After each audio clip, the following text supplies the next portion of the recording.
La primera nota, antes les contamos que el año pasado, en el marco de una consultoría que financió UNICEF, se realizó un relevamiento de todos los centros juveniles y espacios de adolescentes del país, con el objetivo, en realidad, de conocer el estado de situación de la población atendida y de los dispositivos que atienden adolescentes a través de la percepción de los equipos y los directores departamentales. En este relevamiento, bueno, se constataron como los principales problemas de los adolescentes la desvinculación del sistema educativo y las dificultades de aprendizaje, los obstáculos para proyectarse a mediano y largo plazo y la violencia como eje que atraviesa diferentes dimensiones de su vida. Es por eso que, bueno, se están desarrollando distintos planes y a propósito, hasta el 31 de agosto, una de nuestras invitadas, la doctora Vivian Reigosa Crespo, que llega desde Cuba, está realizando una consultoría para INAU sobre la promoción de un modelo de atención con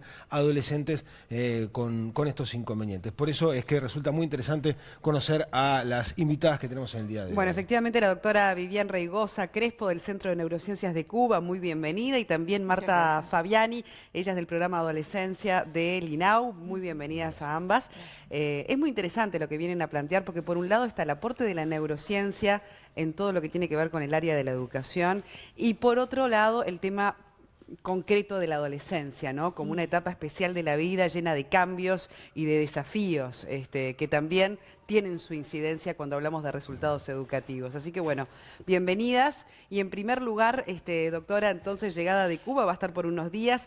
¿Cuál es un poco el propósito de venir a aportar su conocimiento a la experiencia en Uruguay?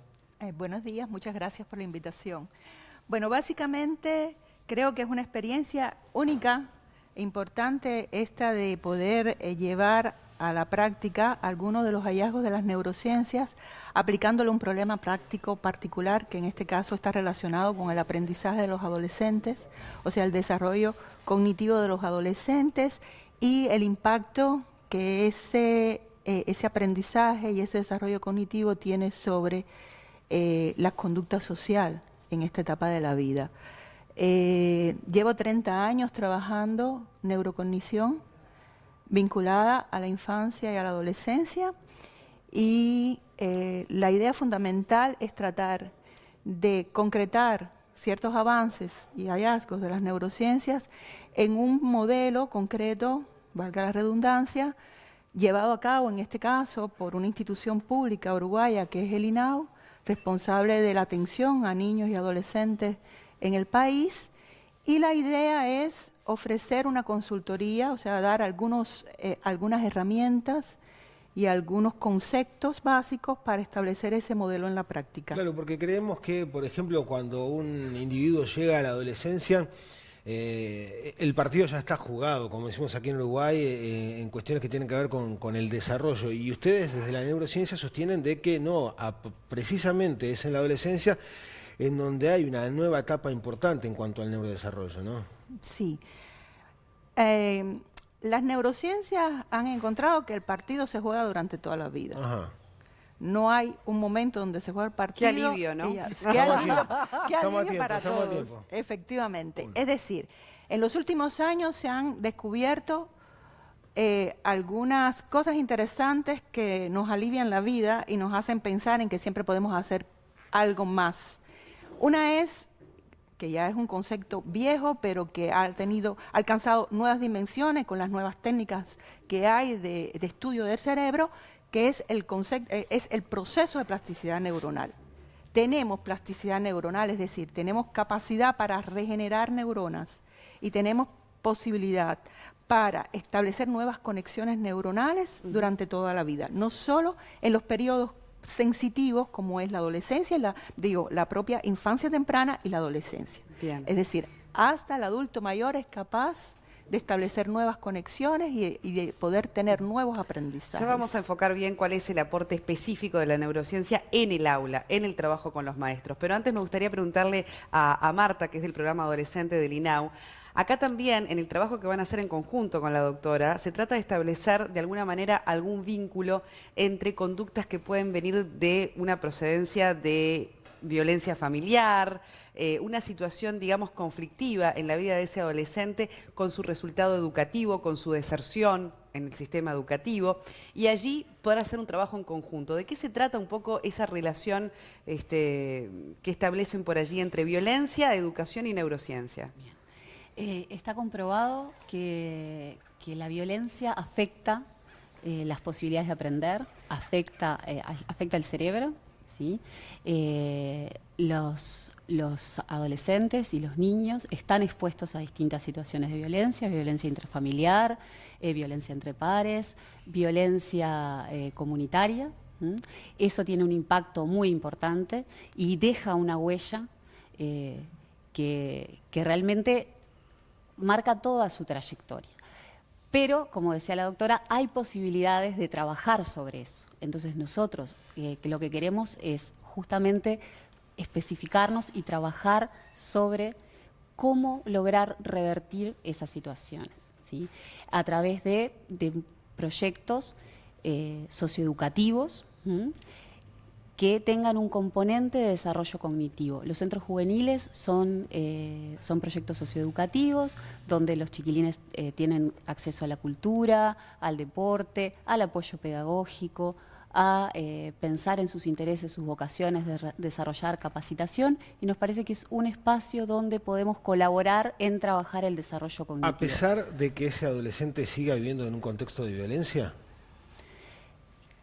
Los contextos, es multidimensional, ¿no? Esto es algo que hemos hablado mucho. Es multidimensional, se aborda, hay muchas políticas que tienen que abordar esto de forma integral y de forma multidimensional, y nosotros decimos que tiene hay algo que es horizontal, ¿no? Que tiene que atravesar y tocar todas las... Sí, un hilo conductor. Sí. Y esto es un componente que es longitudinal, que es decir, bueno, vamos a trabajar específicamente esto. ¿Para qué? Para trabajar sobre los efectos que esto tuvo, pero también para fortalecer a la persona para poder enfrentarlo. También la doctora contaba de los estudios que tienen sobre cómo el trabajo sobre el desarrollo neurocognitivo impacta en las capacidades para la transición a la adultez, para poder hacerlo de una forma que uno pueda integrarse en la sociedad. Doctora, usted hablaba además de que la adolescencia es un momento crítico en el desarrollo neuronal, ¿no? Porque están los cambios de hormonas, por ejemplo, que inciden, los cambios en el cerebro, se producen muchas modificaciones físicas, biológicas. ¿Por qué hay que atender quizás entonces ese momento del desarrollo humano en especial? Bueno, te respondo esa pregunta, pero quiero acotar la pregunta tuya, que es muy interesante.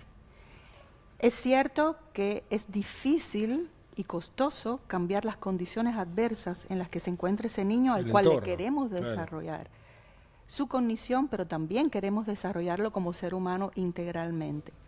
Pero desde las neurociencias podemos ofrecer algunos protectores importantes que ayudan a compensar toda la vulnerabilidad y los efectos adversos del medio. Que no sea tan vulnerable. Exacto, que protegen para eso. Hay promotores fisiológicos del aprendizaje, como por ejemplo el ejercicio físico, el sueño, la nutrición, la alimentación, que se sabe desde hace mucho tiempo que son muy beneficiosos para el organismo, pero a partir del conocimiento más profundo de cómo funciona el cerebro in vivo, que eso ocurre a partir de los años 90, hemos podido saber cuáles son los mecanismos neuronales que justifican que esto ocurra.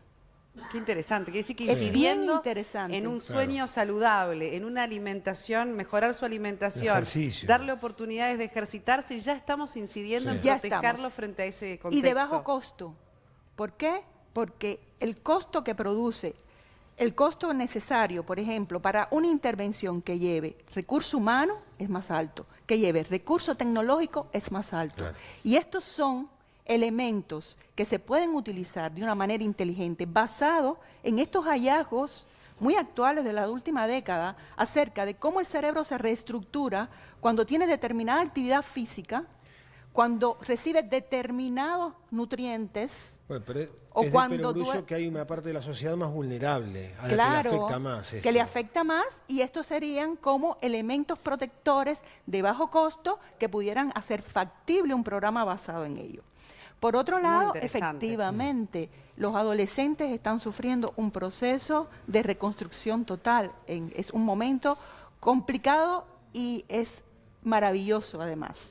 Y el cerebro está sufriendo cambios importantísimos en lo que se llama el director de orquesta del cerebro, que es el lóbulo frontal. En esta parte, o sea, en esta parte de acá, de nuestro cerebro, esa es la corteza más evolucionada que nosotros tenemos.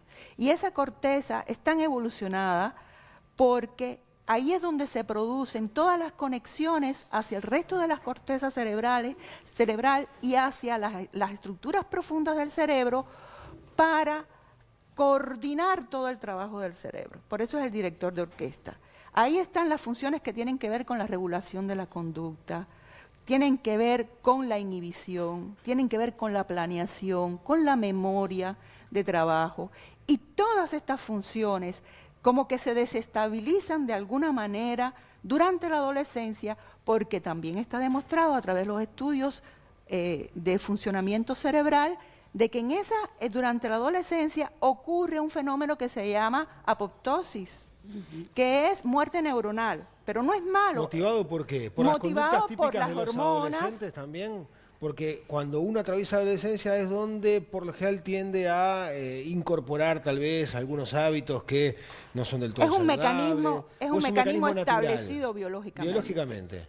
Es un mecanismo que por supuesto se modela por el ambiente, porque el ser humano es un ser biopsicosocial, ¿no? Y entendiendo ese fenómeno, ¿no?, que ocurre, para no irnos tanto a lo A la estructural, parte- ¿cómo podemos incidir entonces, teniendo en cuenta que está sucediendo todo ese proceso, ¿no?, de transformación? Con los protectores, con este tipo de protectores que les estaba hablando, y también con algo que conocemos ya desde las neurociencias, que es que existen, determinadas capacidades nucleares que están muy vinculadas a las redes neuronales funcionales específicas que tienen que ver con las funciones ejecutivas, que por ejemplo son las responsables de todas estas acciones que yo les estaba diciendo desde el punto de vista cognitivo, de planeación de la conducta, de autorregulación, que están muy, digamos, estresadas en la ¿Y qué adolescencia. es lo que tiene que considerar, porque nos queda poco tiempo, los maestros de esto, ¿no? ¿Qué tienen que sacar